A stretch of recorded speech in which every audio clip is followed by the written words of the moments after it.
Moonshine Jesus, nobody in the sky. Moonshine Jesus, baby, don't ride. Moonshine Jesus, a surprising delight. Moonshine Jesus, won't you shine a light?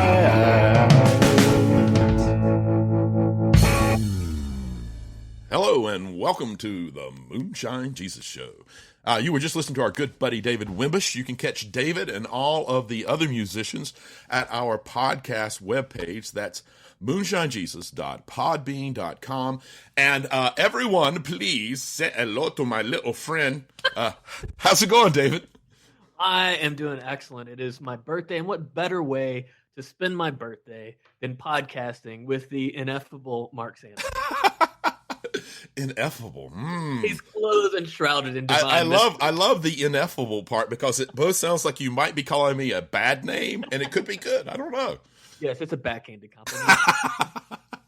So, everybody, let's begin together. Happy birthday to you. I can't hear them. Oh, This is how this podcasting works. That makes me sad, really. But, okay, so here's what I love about my birthday, though. Yeah. Almost every year since they have moved the Super Bowl back a week, Yeah. my birthday tends to fall right around Super Bowl weekend. So I have this great built-in kind of celebration and fun thing. So I save up my birthday do nothing for Super Bowl Sunday. That's absolutely brilliant. I love it.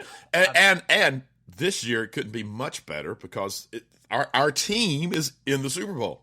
Now, it's my team because I'm new here, but you have been a diehard Carolina Panthers fan for a long time. And if you are not on the face of the American earth right now and don't know who's playing in the Super Bowl, it's the Carolina Panthers and some other team. Some other team. Yeah. God, I can't remember who that other one is, actually. I mean, it doesn't really matter. It's the real point here. So my kids' school today, actually, they asked everybody to wear Carolina Panthers gear. So I think the whole state is really amped up. The whole state of North Carolina is amped up about the Panthers being in the Super Bowl. It's hard not to be. I mean, one, we've been wanting this for a long time. I mean, we've been to the Super Bowl once, but it was almost unexpected, and I don't know that we got quite as amped up.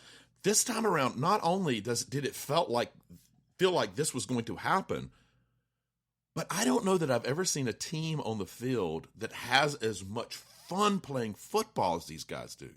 And are as authentic as these guys are. They're just themselves and just completely full of excitement and joy. And the leader of all this, of course, is Cam, their quarterback, Cam Newton. Yeah. And I got to give a shout out because I'm an Auburn fan that he's Auburn grad, Heisman Trophy winner, and national championship winner at Auburn University. Sure. So, I've got this long, deep connection with Cam, and that's how he played in college. He played with this just vivaciousness, this joy about him that was incredible. And for a lot of people, it's become really off-putting. It really has. It's interesting because if you were to ask people, what would you think about someone practicing? Let's go to church. What would you think about people practicing church with joy and authenticity? They would be like, heck yeah, we need more of that. Right. But he does it on the field and people lose their minds. Although, if you go to certain mainline churches and you express the kind of enthusiasm that Cam expresses on the field, you might get some shade and some shot and some side eye. I see where you're going with that. I remember once I was in a church service where someone got very emotional during the repeating of the Passion Play on Good Friday. Yeah, and people were really uncomfortable with this kind of show of emotion that happened in the middle of the service. It was like, you're not supposed to be emotional right now. This is church. This is church. How dare you show your emotions? Emotion's bad for you. It's interesting, though, because you have a lot of quarterbacks who get really exciid. You think about Aaron Rodgers. Aaron Rodgers has his discount double check. Whatever he calls it. But yeah, he has this thing that he does, and he gets really excited and exuberant and passionate, and he doesn't get any criticism about it. People are like, he's such a great guy, right? Yeah, I completely agree. And he's just one of 100 examples of players who get very excited and celebrate and and just have joy in what they're doing, and everyone's like, okay, cool, that works. But then Cam does it, and it's like, oh, how dare he's awful, and he's so egotistical, and I mean, like, why is it wrong for Cam to do it though? Like, why is it wrong to people that Cam does it and nobody else does it? I mean, does it really come down to race? I mean, is that really what it is? I think I think it's not as I don't think it's cut and dry as that. Okay. I mean, because Tom Brady certainly gets hate, and Peyton certainly gets hate, and Aaron Rodgers certainly gets hate, Right. and they do that because they're successful. Right. But it's not necessarily focused on their celebrations. Right. I think it is much like President Obama. Okay. Say more. It's that both the folks who don't want him to be successful are upset because he's successful, and because he's black, and a lot of people just aren't as comfortable with seeing that kind of exuberance and happiness and success from someone that doesn't look like them. Cam pretty much said that in one of his interviews, and I thought it was a really compelling interview that he gave. He was just really upfront about it. He said people are threatened by a black quarterback who experiences that much joy. Essentially, I mean, that's what he said. Right, and I think that makes people even more scared of him. Yeah, absolutely. That he gets it. He's willing to articulate it. And honestly, when he said it, he wasn't mad. He was kind of matter of fact, just kind of laid back like, yeah, well, that's the way some folks are going to be. It's messed up. It's just how they're going to be. I love how his joy is so infectious that it seems to spread throughout the team. Like it's amazing to watch him lead through joy. In a lot of ways, it reminds me somewhat of how Jimmy Fallon leads kind of the Tonight Show, like leading through joy and exuberance. People buy into that and are starving for it, are desperate for it. They love it. And just the way he treats kids. Yeah. Well, I mean, I think it comes back to just our discussion on the church. Is that it's so easy as a leader in the church, whether you're the minister or someone who's on the leadership board, whatever you happen to call it in your denomination. It's so easy to get so bogged down in the difficulties and the struggles and all of the real difficult things that happen in community to kind of lose your joy. And that's true. And I actually, when I went on my sabbatical and walked away from the church, that was one of the key things that I picked up on was that there were places I was finding a lot more joy in spirituality than I was in the church. And I think I even wrote an article called "Dear Church, I Want My Joy Back." Because, and it's interesting to think about that, how successful people like Jimmy Fallon and Cam Newton are by leading with joy, and we tend not to do that in the church. Well, heck, Mark, we're about to start Lent. Talk about whoa! You're about to start Lent. Yeah. We're not starting it at my church. The joke amongst my Episcopal clergy friends is basically like, "Hey, have a miserable Lent." Right. Hey, enjoy yourself and celebrate on Fat Tuesday because on Wednesday we have to beat ourselves with lashes and wear sackcloth and eat locusts. I see value in Lent, like I really do. I definitely see value in Lent. But the other part of that is that we live in a really depressing culture sometimes, and church can be a place where you experience joy and you can experience ecstasy. Like when you're talking about the resistance to joy or the lack of joy in church, and how that can be a problem for people. Like my undergrad, my graduate work was in film, kind of like some of yours was. Yeah. And there's a great film from 1929 that talks about, or that kind of shows the threat of kind of this ecstatic black joy. It's a film called Hallelujah. And every time you see kind of black religion experiencing joy, it's cast in really threatening terms to the main characters and the protagonists and the white people in the actual film. And so, I mean, there's this common thread, I think, that black joy is related to black power, which is a threat. And so, I think Cam's expression of joy as a black man playing a position that has traditionally been reserved for white men is really threatening because he's playing it not the way it's supposed to be played, and he doesn't care. I love it. I love it. And so it's interesting for me to think about joy as a source of power and empowerment and as a threat, because doesn't Walter Brueggemann talk about despair being a tool of the powers that be? Sure. Or is that Walter Wink? I can't remember who it was. But no, I think it's Brueggemann. Yeah. And so, I mean, you have this idea that despair and the absence of joy is actually a tool used to oppress people. And so I don't know. It's interesting to think about that, think about the way You know, the church is resistant to joy and how they might be yeah. complicit in that. It's also interesting to think about using joy as a way to confront the powers that be. Absolutely. You know, and that's in a lot of ways exactly what Cam is doing.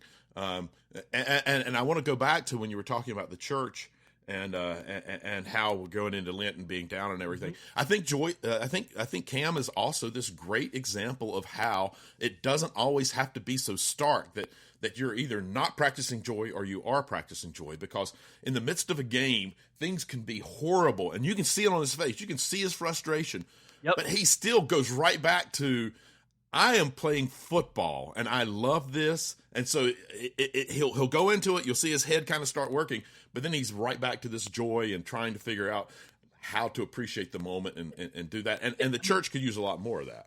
When you watch him when I watched him at Auburn playing, like he experienced as much like frustration and like, just upset at performances or things that happened during the course of a game as he did joy when great things happen. He plays with his heart out. Right. I don't understand. Maybe that's another thing that people dislike about him. That he plays with his heart out, no matter what it is. That he's not hidden. He's not reserved. He's expressive. He you can see what's going on. And I love the idea that that's where the heart of his leadership comes from, is that kind of authentic emotion with people. He's not fake in that way, and that he's constantly giving credit to his teammates. Yeah, I read this great article about how he was talking about being in the huddle and how some like his teammates would sometimes correct him on the play calls and all that, and like he was so generous in explaining and expressing the fact that they were a leader full team rather than a led team by which is completely false. It is. It's completely false. But I read another article about him and Luke. Yeah. And about how they're the leaders on each side, and how they seem to be like Superman and Clark Kent. It's what they compared it to. But how they both always are giving the credit to other people. Yep. But what when you read between the lines of the article, it was clear that was just good leadership. And what it does is it creates a camaraderie in the locker room that too many teams don't have. A good friend of mine is a giant New Orleans fan, and New Orleans has a lot of talent, but there seems to be something that's not connecting on the team. And for a couple of years now, they've been struggling with great talent. And I think that's part of the difference here. And it's something, again, we can learn in the church about how if we appreciate everyone and have this camaraderie and this biblical take on loving everyone and helping everyone and appreciating everyone, how much better life can be and how much more successful things can be. And ultimately, good leaders empower people, and good leaders create more leaders. I mean, and so that everybody buys in and has ownership to what you're doing together. And so you have this cohesion. I mean, you see it in this week. They're having a blast together and they're having so much fun together. So they may or may not win, but it's been so much fun watching them. And if you take off if you can bracket the hate, if you feel that for Cam and just watch his joy, it's infectious. It really, really is. It really is. Well, but football can be a double-edged sword, though, too. It can. It can. I tell you, we've kind of been showing our NFL fanboy here. Yeah, that's true. But so I'm gonna say let's come back on the other side and talk a little bit about something that's really not so great about the NFL. Moonshine Jesus, moonshine Jesus, moonshine Jesus, moonshine Jesus, won't you shine a light?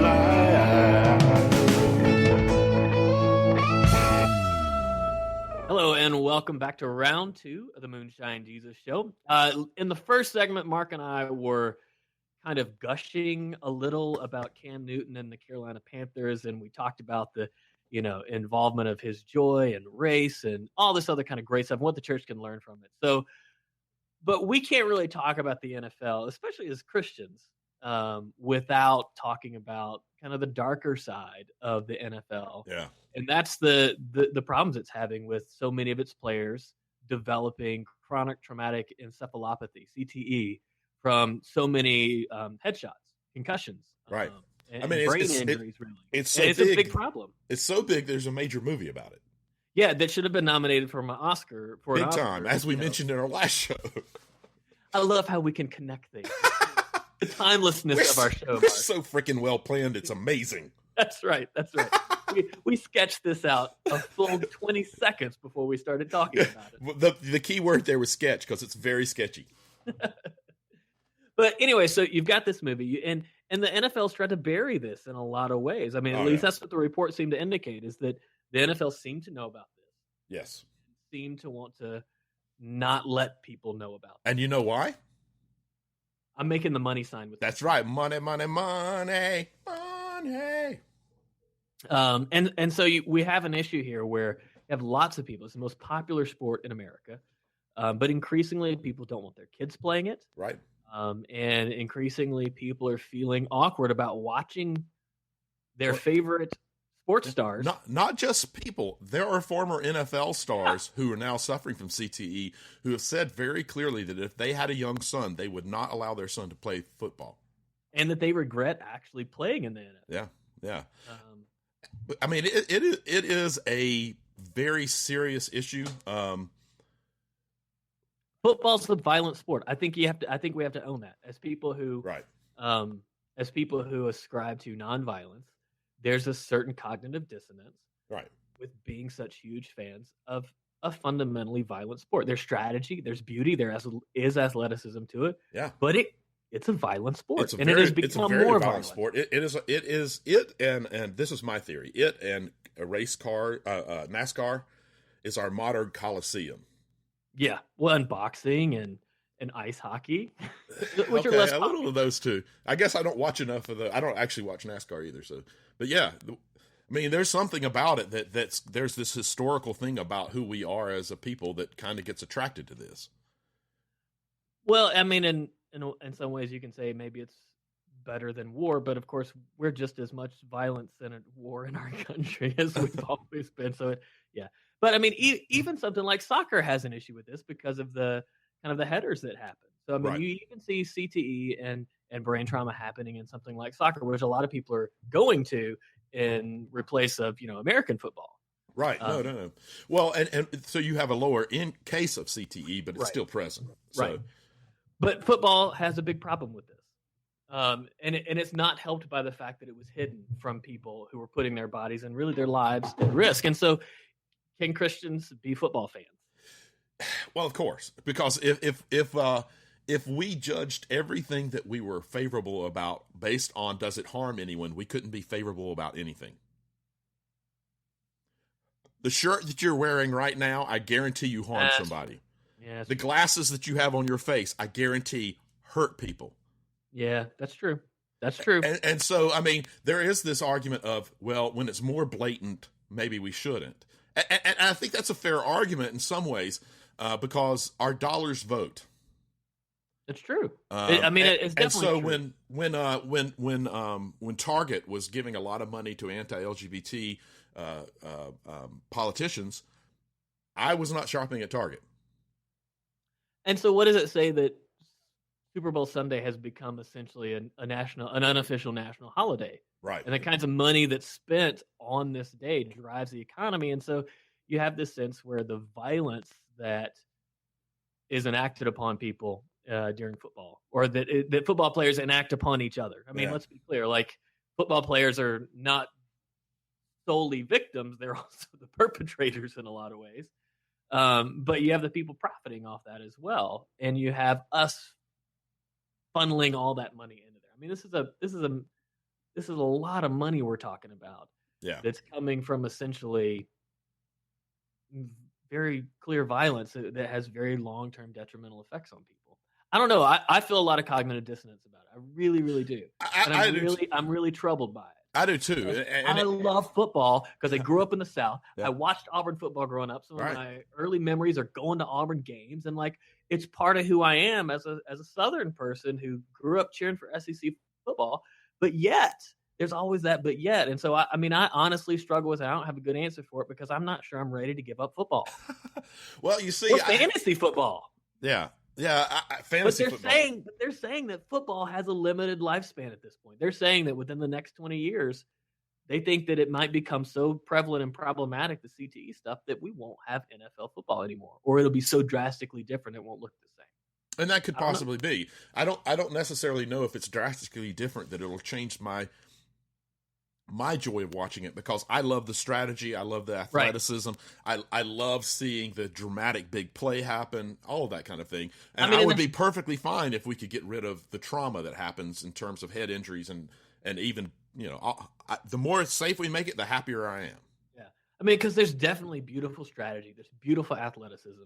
I mean, I grew up. I mean, in high school, I ran track and field. In college, I ran track and field, and there's beauty to watching human bodies performing at their top level. Sure. Like, there's absolute beauty in that. No matter what sport that really is, there's beauty to that if you understand the strategy and what goes into doing that.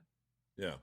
So I don't want to discount that part of it, but I don't know. I mean, is there a way to actually make it safer? Like, that's the thing I'm not sure about. Like, can you actually make the NFL safer? I have no idea. I'll have to leave that to people who know a lot more about it than I do.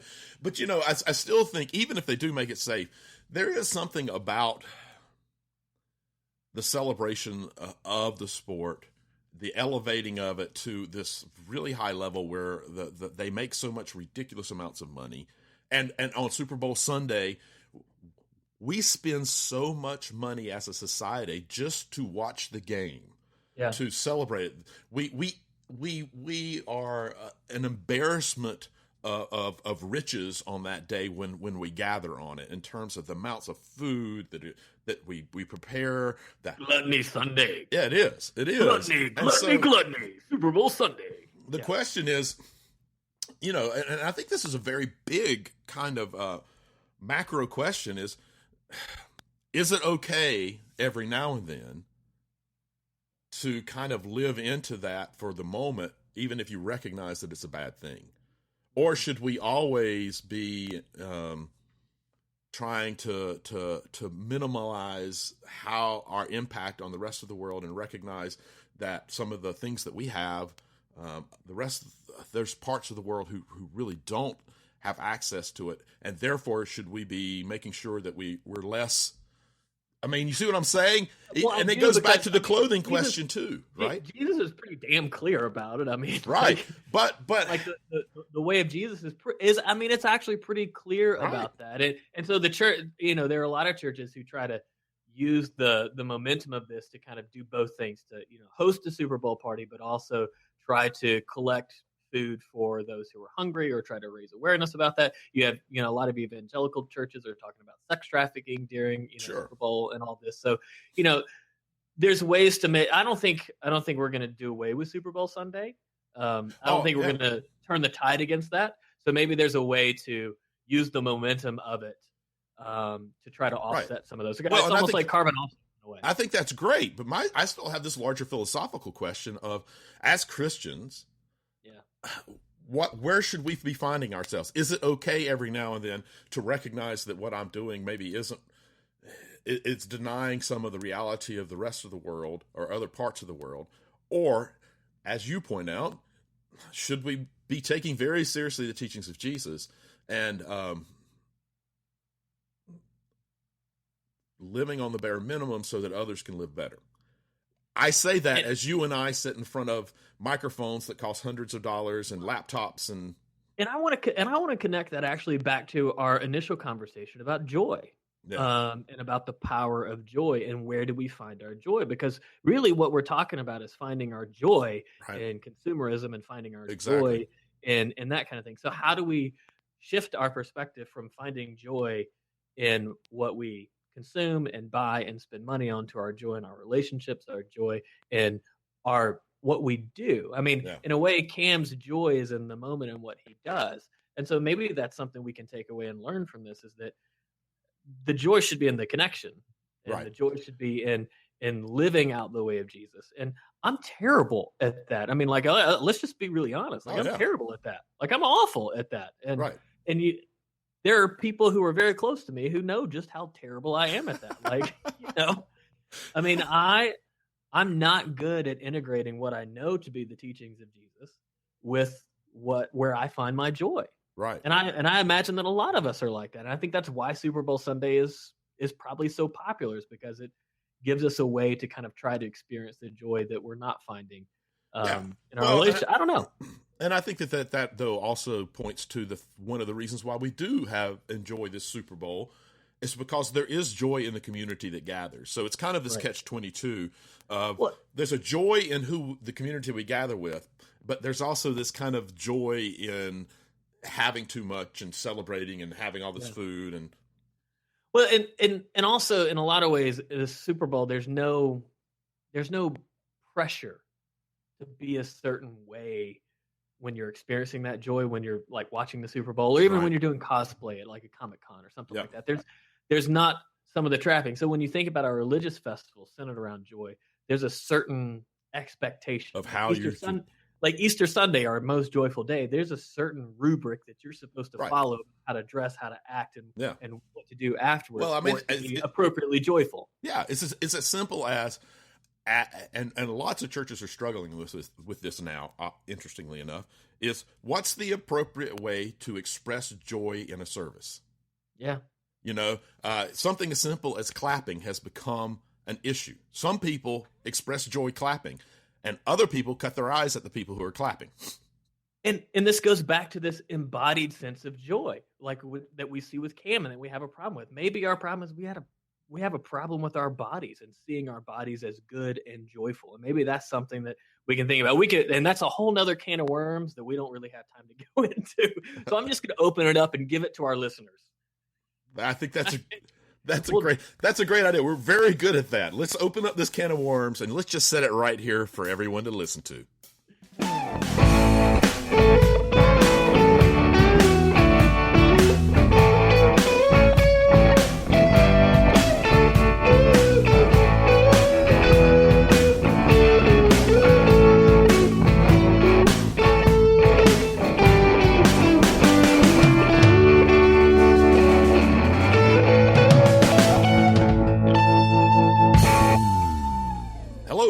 Welcome back to round 3 of the Moonshine Jesus Show.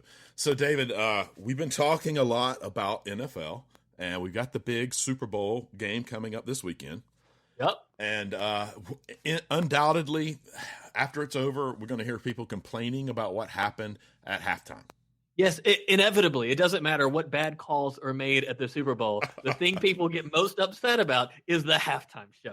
Doesn't matter what it is. Doesn't matter how good it is. Doesn't matter how amazing it is. Someone's going to be a thing. Absolutely. So here's my idea. What if we imagine how bad it actually could be to give people some perspective so they might stop complaining? So I'm proposing a hashtag game of worst halftime ever. I love it. I think that's great because worst halftime ever. Worst halftime show ever. Right. Nickelback. No, just but I don't think we should put the show in. It gets too long. Just worst halftime ever. Nickelback. Nickelback with mimes. I mean, you could do a whole series of Nickelback. Nickelback with hipsters. How about worst halftime ever? Jack Black wardrobe fail. Oh. I'm gonna have to scrub my eyeballs after hearing that. Or even better, worst halftime ever. Another GOP debate. Oh, ouch! Good. And now for your halftime enjoyment, the 10 candidates for the GOP presidential election. Yeah, there's so much we could do. Oh, my God. That's great, and I trust our listeners to have a ton of fun with this. So if you can. Tweet at this before Super Bowl Sunday so we can go ahead and get this playing and going to really help us get in a good headspace. Absolutely. Hey, and don't not play after it happens. It's even more reason to play too. Yeah, that's right. That's right. Because someone's going to be complaining and we should remind them how bad it could have been. That's right. Well, listen, David, we've been running our mouths for more than half an hour now. People know how bad it could be already. Yeah. Just listening to us. That's exactly right. But let's at least finish on a good note. Pun intended, with a little Freddie Fry.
prayers go to heaven, your liver to hell. Your mind can't believe that they planned this so well. Moonshine and Jesus, yes, that is the way. They get us to give up our souls every day. Yeah!